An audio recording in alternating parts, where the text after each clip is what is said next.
يعطيكم العافية. معكم زميلتكم شذى عبد المنعم. بهذا الفيديو راح أحاول أفهمكم أو إنه تضلوا متذكرين الهارت ساوند. صراحة بدي أشرح هذا الموضوع لأنه أنا شخصيا متغلبة فيه، فحكيت إنه ممكن أحفظ وممكن أوصل لكم المعلومة بطريقة يعني تستفيدوا منها وتعرفوا، لأنه الكل متغلب بالهارت ساوند حتى مش بس يعني أنا. فإن شاء الله إنه أنا ما يعني اعذروني أول إشي على التقصير، وإن شاء الله إنه أنتوا تفهموا علي تمام. هلا الهارت ساوند يا جماعه، عندي الفيرست هارت ساوند، السكند رح نشوف اللي هي في عندي فيسيولوجيكال سبليتنج، وعندي الفيكست وعندي الريزيرفد، وعندي النوع الثالث نسيته الفيكست والريزيرفد والوايد سبليتنج، وعندي الثيرد هارت ساوند، وعندي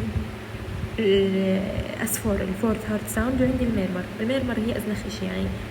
فانا هدول سهلين ان شاء الله. الفيرست هارت ساوند يا جماعه اسون اللي هو اسمه لب، هو الكلوجر الطبيعي.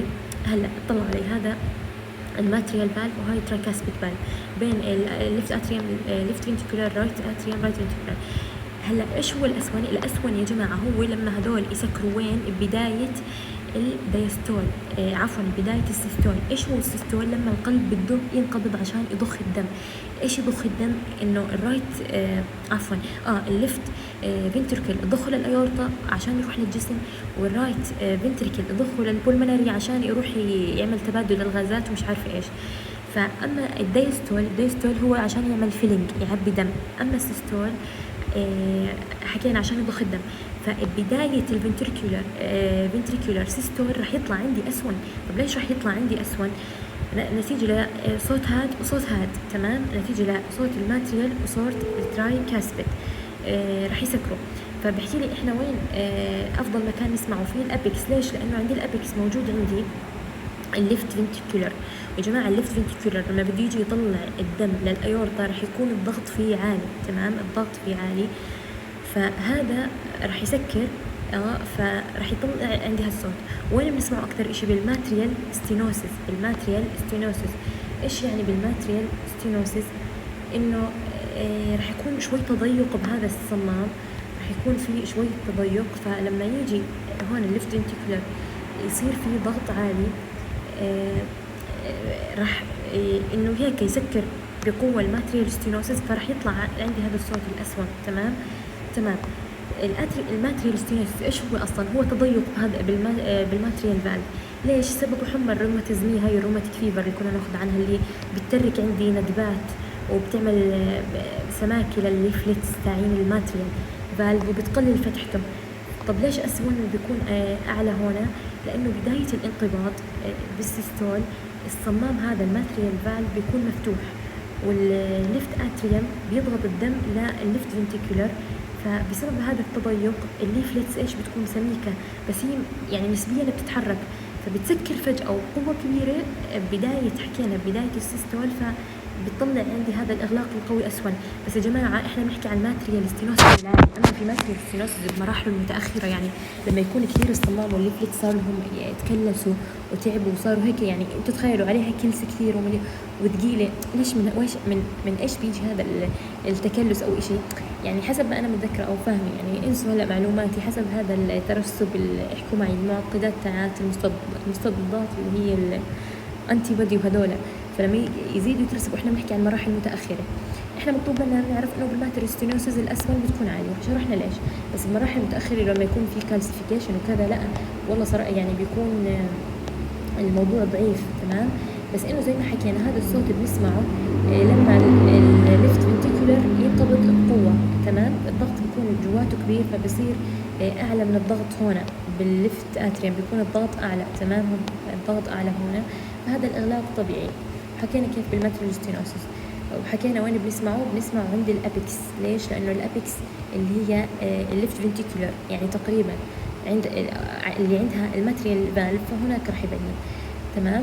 هلا السكند هارت ساوند بدنا نركز فيها هاي يا جماعه، مزبوط، هي صوت دب، هون لب هون دب. من ايش جايه؟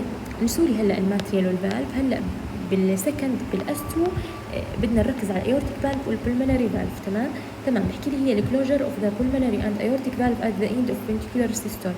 هلا لما يخلص عندي هذا السيستول وخلص الدم اللي هون طلع للايورتا واللي هون طلع للبلمونري فالف، هدول بدهم يسكروا عشان الدم ما يرجع، ما يصير له الجريتيشن.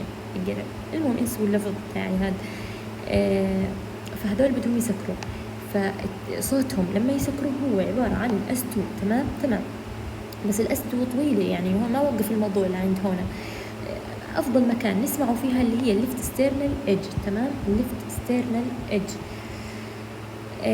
ليش شو بيكون موجود عند الليفت ستيرنال ايدج؟ صراحة انا يعني مش متذكريتها مزبوط، بس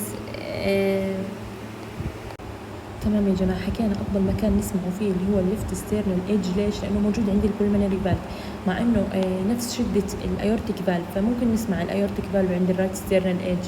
يعني يعني إنه ال A2 اللي هو الأيورتيك فالف إنه نسمع عند الرايت أبر ستيرنال ايدج، عند الليفت أبر ستيرنال ايدج إنه نسمع ال B2. يعني هون أفضل وهون أفضل. تمام تمام. إذا هون نسمع أفضل إشي عند الأبيكس، هون عند الليفت ستيرنال ايدج. بحكي لي it's louder and higher pitched than S1 اللب and the aortic component is normally louder than the pulmonary component. إيش يعني هاي؟ إنه بحكي لك الأيورتيك component إنه الأيورتيك فالف يا جماعة louder، بسكر أسرع من البولمنري فالف. تمام، هذا بيطول شوي لحتى يضخ كل شيء للبولمنري artery. فالأيورتيك إنه أحسن أو louder بيكون الصوت فيها أقوى. تمام. قبل ما أشرح لكم هاي الفسيولوجيكال سبليتنج بدي أرجع لهون، نسيت شغلة. الفيرست هارت ساوند، انه احكي لكم هذا البوكس انه الفيرست هارت ساوند متى بيكون الاسون بطيء ومتى مش بطيء، يعني خفيف، ومتى بيكون كثير عالي ومتى بيكون فايربل. هلا بالعقل حكينا كله الاسون متعلق بالليفت فنتريكل، انه الضغط فيه عالي فضخ الدم مباشره فالماتريال سكر. فبالعقل متى بيكون ضعيف؟ لما اللو كارديك اوتبوت، لانه ما راح يكون بالليفت فنتريكل في عندي اوتبوت كثير، فمش شرط انه ينقبض، يعني ما راح يكون في ضغط. بور ليفت فنتريكولار فانكشن نفس الشيء. روماتيك ماتريال ريجارتيشن شرحناها، انه مراحل متاخره من ماتريال ستينوسيس، فبصير في عندي انه او بيضل انا كاتبه هون مفتوح جزئيا، يعني هو في كالسيفيكيشن ما بيغلق باحتكام فبيقل الصوت، يعني هو ضعيف لحتى يسكر. وباللونج بي ار انترفال فيرست ديجري هيرت بلوك. اللونج بي ار انترفال ايش يا جماعه؟ هلا البي هي انقباض الاتريوم، والار هدول على الاي سي جي يعني، والار هي انقباض الفنتريكل. فلما يكون الموضوع بينهم الانقباض بينهم كثير طويل، يعني عم بتقارب من بعضه، يعني هاي تقريبا خلصت انقباض او بتنقبض وهاي لسه ما بلشت، او هاي قربت تخلص وهاي لسه ما بلشت، فهذا اوريدي رح يكون وهي هاي تنقبض وهاي ما بلشت، رح اوريدي يعني يكون عندنا اوريدي. المهم رح يكون شوي بيسكر، فلما يجي يسكر تماما ما رح يطلع هذاك الصوت القوي. تمام. فهاي تفسير او ايش يعني البرولونجد او لونج بي ار انترفال بالفيرست ديجري هيرت بلوك. اللود متى بيكون الصوت كثير؟ العكس، لما يكون عندي الكاردياك اوتبوت عالي رح يكون البريشر هون عندي عالي فيضخ اكثر او احسن. لارج ستروك فوليوم كمان انه يكون في فوليوم اعلى. الماتريال ستينوس اللي حكينا عنها بمرحلته الاولى انه تضيق للماتريال بس انه يكون خفيف، اللي هي يعني نفسها انه بسمعوا بالماتريال ستينوس الانتنسيتي له بتكون اعلى. ليش؟ due to elevated left atrial pressure. والاتريال مايكزوما انه يكون في هنا شورت هلا ثواني، انه يكون في هنا بالاتريال مايكزوما في عندي ورم، بس انه هون ممكن، بس رير هذا الاشي، رير انه ممكن هذا الاشي يعمل لي لود، انه يعلي الصوت، بحكي لي يعني يضغط على الماتريال، ما بعرف يعني، فبس بحكي لك رير. والشورت بي ار انترفال عكس اللونج، انه الشورت هذا مباشره بده يبلش ينقبض، هذا بينقبض معاه مباشره، فهذا بسرعه بيسكر، هيك بيطلع هذاك الصوت. تمام.